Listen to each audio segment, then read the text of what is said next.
Hello and welcome to the GENXYZ Podcast. Tonight it's just me, Micah, and today we'll be discussing the future of warfare, gathering strength to face the security challenges we face. So I watched a recent video from the Center for Strategic and International Studies.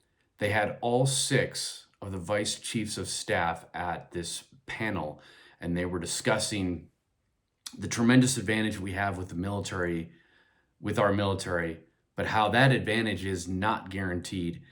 So what do we need to do to make sure we increase that advantage going forward? Especially with this technological arms race, you have the AI, and unfortunately you have a nuclear arms race going on. So a lot to unpack here. Let's get right into it. I first wanted to start with a quote from Winston Churchill. They actually mentioned this quote in the panel discussion, and it's from Winston Churchill's book, The Gathering Storm. You may have to fight when there is no hope of victory, because it is better to perish than to live as slaves. Virtuous motives, trammeled by inertia and timidity, are no match for armed and resolute wickedness. A good reminder that evil does exist all over the world, and we will not back down from these challenges. So I know it's a lot of drama with the presidential side of the leadership spectrum. That's nothing new. I was encouraged, though, to see our military leaders all on one panel and having a fantastic discussion where everyone was supporting each other. And you could definitely tell these cats work together quite a bit. They have at least 2 meetings that I know of every week, joint meetings where they come together to discuss everything from acquisition strategy to ongoing conflicts all over the world and what we're doing about our near-peer competitors. So great discussion. It's good to kind of peer into their world for a little bit and see what their approach is to the challenges that we currently face. The first kind of important point that I really liked was actually from the vice chair of the Army, who stated we're kind of moving from this historical structure of combined arms, and he used a term that I had not heard before, what he called expanded maneuver. And so in his words, this is not just geography-based maneuver, but it's also incorporating cyber, the perception domain, and space. This is all part of the game now, and it's important for us to move together to achieve that advantage. This also highlights one of our big challenges across the services, and that is of data integration. This is an interesting concept because we have a plethora of systems that each services uses, and the vice chair for the Marine Corps stated that in their recent audit, which they said they passed, so good on the Marine Corps for passing their last financial audit, they had over 21 independent systems that weren't talking to each other. Now that's a huge problem if you're wanting to move at the speed rate that we need to move today. These systems have to talk to each other, and that's just in one branch of the service. Now you put all 6 branches together, and if they don't have that common digital language, then they said they had to use substantial human intervention, human intelligence to enable the digital intelligence. So obviously artificial intelligence isn't there yet. And if the machines aren't talking to each other, they had to come in with human intervention, which is brutal, basically using brute force to try to overcome those challenges and get these systems to incorporate and talk together. If you've been in the Army or any branch of the service before, you know firsthand none of these systems talk to each other easily. So I'm glad they identified it as a key challenge, and I was very curious to see what they brought to the table as far as what we're going to do in the future. So one of the big systems that they were talking about was the new JADC2 system. Well, new to me, I'm sure some folks in the fight have been using this system. So how do we collectively benefit from each other? My first experience in the joint fight way back in 2018 was really focused on, hey, what can each service leverage as their strength and bring to the fight? And I was very encouraged in this video to see it shift to now how can we work together to go even farther? And I was laughing because the vice chair of the Air Force was talking about he needs to go and advocate for an Army system and advocate for why that Army system is key to the integration with his F-35 platform. But that makes sense. The F-35 needs to get in-flight updates to be able to, moving forward. It's not just like the past where you get the software update and then go fly and then, got to come back and update that software. As post-flight, they're talking about updating these systems in flight updates. And so it's kind of integration, not just at the individual piece of equipment, what we call, say, the integration at the tactical level, but at a much higher system level across the services, across all domains, to make that data integration happen. So the JADC2 system is a DoD acronym which stands for Joint All-Domain Command and Control, which is a strategic warfighting concept that connects the data sensors, shooters, and related communication devices for all U.S. military services. That includes the Army, the Navy, the Air Force, Marines, and Space Force. Related communication devices all working together. So that's going to be a big, unique challenge. And I was reading about the next iteration of that, which is the combined JADC2.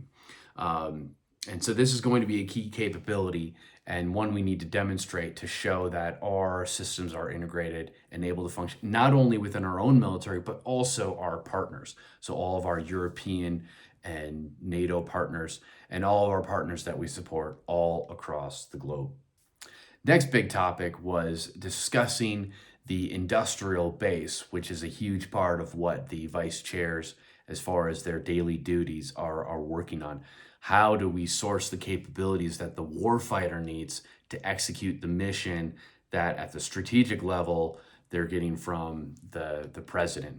Now, it's important to note there's a tremendous backlog of defense articles that industry is trying to backfill. It's at record backfill. Basically, it means the industry partners that we have now cannot keep up with the current pace of demand. And just to signal, though, how that is starting to improve, the Marine Corps mentioned that in the U.S. before Ukraine, the U.S. is producing roughly 14,000 rounds of 155 per month. So that's artillery shells. Now it's up to 30,000 a month to keep up with that demand. And eventually they're looking at 100,000 rounds per month by next summer. So this is really important because if you look at the total numbers in Ukraine, the Marine Corps Vice Chair mentioned that 2 million rounds of 155 rounds have been expended in Ukraine so far. So that's just absolutely massive. I'm not sure how many rounds were fired in World War II, but man, 2 million rounds is a lot of rounds for 2 years of warfare. So commercial production has definitely ramped up to meet that demand. But the industry partners are also having to step up to deal with that technological demand that is put on the system. And one thing I like that one of the vice chairs mentioned was an acquisition term that I've just becoming familiar with, and that is what he termed the 4 A's. So you have accessibility, being able to get to that data wherever, whenever you are, which is very interesting to see the tech manuals of the past where you would have massive catalogs, entire warehouses full of these books. Well, now the warfighter of today, they need those technical manuals on an iPad or a similar device. So they're able to just pull that stuff up instantly to determine what they need to do on the system to get it working. So that's a huge change. Making sure that data is also protected is great. The second A was automation, and what they were discussing was this: you should not have these manual processes. You should not have human intervention having to come in to get these systems to talk. So my word, if they could just figure out how to get are my medical records to talk to the other systems. I would consider that a tremendous victory, but I am pessimistically optimistic. The third A is analytics. So insights that might be obvious and that we have kind of bias for, but how can analytics better inform our decision making? And the vice chair of the Air Force mentioned a very interesting example, and he was talking about parts and material management. He made a point that scheduled maintenance is way more efficient than unscheduled maintenance. If you know you have scheduled maintenance, you're going to have parts on the deck to be able to go out and get that aircraft fixed. If it's unscheduled maintenance, you might not have that part readily available.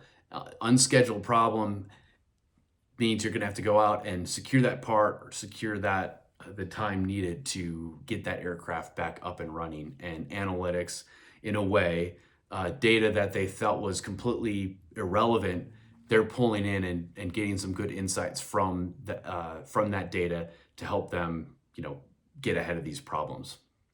And the final A was artificial intelligence. So it goes back to that in-flight update that we were discussing earlier, how weapon systems can't rely on their organic data, meaning you can't set it and forget it. It needs to be constantly in the loop, updating, and comes back to those in-flight updates, moving at the speed of data. It's getting pretty insane out there. One of the final topics that I wanted to bring up today was the wartime footing across the world. You're seeing Russia, who's now spending between 7 and 12% of their GDP on their war effort. So they're absolutely on a wartime footing, which is very concerning. Basically, a majority of the country is dedicated to just feeding the war machine. Other concerns we're to look at is economic development in our own country. That's been one of our strengths, but that is definitely an advantage that China would have over us. I'll use their shipbuilding capacity as a good example. China has a tremendous capability in their industrial base to build ships. The US, we've lost that advantage. One stat that I thought was interesting was how in the Arctic, which is becoming a huge hot topic, Russia has close to 43 ice-breaking cutters. In comparison, the US only has 2, and they're trying to get more online, but that's obviously a huge advantage that Russia and China have over the US.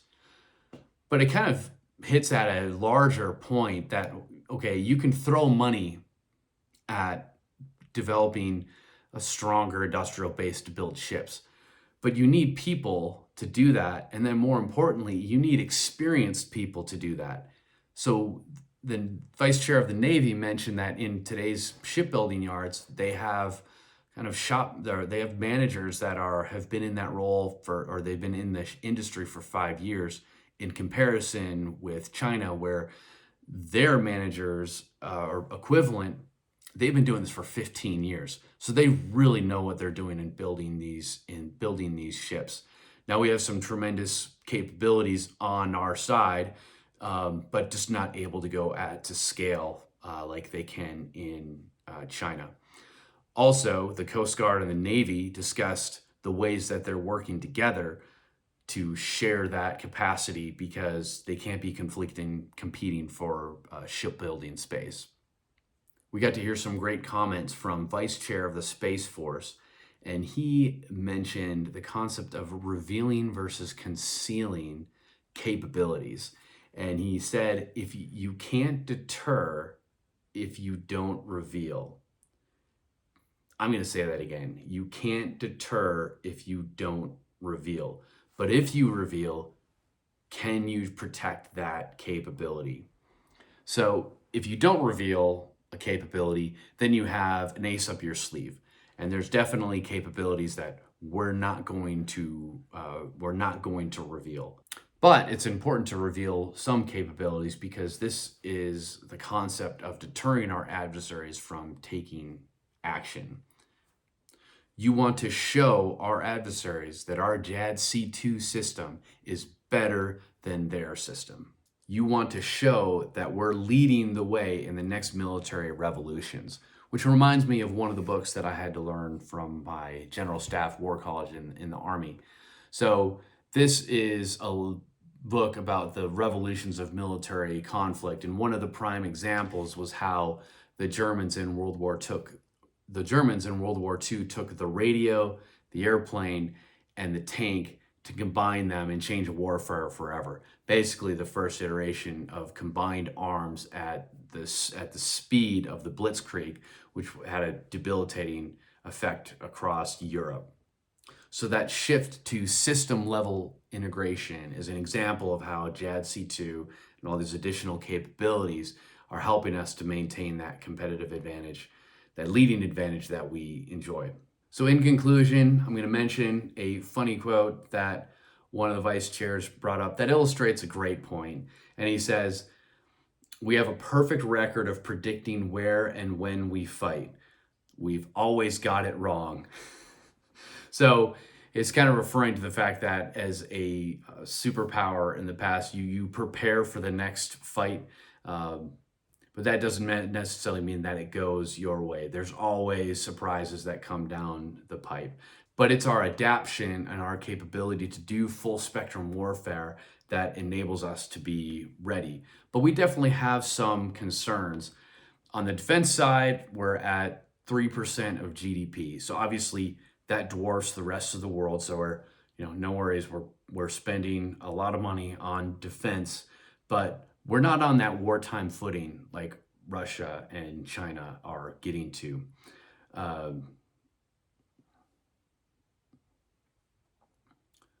So our budget is flat, and we've enjoyed a post-World War II nuclear age that has led to a prolonged period of time without large-scale combat operations. But as one of the vice chairs mentioned, we're now entering a unbalanced world where nuclear deterrence alone is not going to keep us in this relatively calm period of peace. So ultimately, the panel did a great job of discussing the current national security threats and what they're doing to work together to build up our industrial base and make the right decisions to maximize and be as efficient as possible, and then also move these new capabilities, data integration, system level integration with JADC2 and beyond to maintain that competitive advantage. Now, they did not mention this in their panel discussion, but as I was doing my research and came across some other interesting quotes from people who were responding to this, that we have a huge national security threat that no one is talking about, and that is the dysfunction of Congress, which I think we can all agree to. So that dysfunction at the congressional level might be our largest national security threat, because they can't seem to agree on anything. They can't get anything done. But don't be discouraged. They got a bill to ban Russian imports of uranium. Can you believe that? We're still importing uranium from Russia. And this is uranium that we use for the energy system. So I'm just going to read this article that actually came from the Los Alamos Daily Post, which I read sometime because if you're familiar with how the U.S. enriches uranium, Los Alamos has a little bit to do with that. So anyways, so a senator from New Mexico presented this bipartisan legislation to ban Russian uranium. Today, May 8th, both Congress and the Senate passed that bill, and it's now going to the president's desk. And so I'll leave you with this quote: "Banning imports of Russian uranium will strengthen our nation's energy security, reduce our reliance on Russia for nuclear fuels, and prevent American dollars from funding Vladimir Putin's unjustified war in Ukraine. Now that both chambers of Congress have passed this legislation, we will be able to shore up our nuclear fuel supply chain and invest in American producers like Urenco in New Mexico." So yeah, there you have it. Congress was able to get something done. Rest assured, leadership at the military level very positive, very supportive, very encouraging, working very well together. So that is something to hang your hat on. So check out that video from the Center for Strategic and International Studies and let me know what you think. All right, we'll see you in the next one.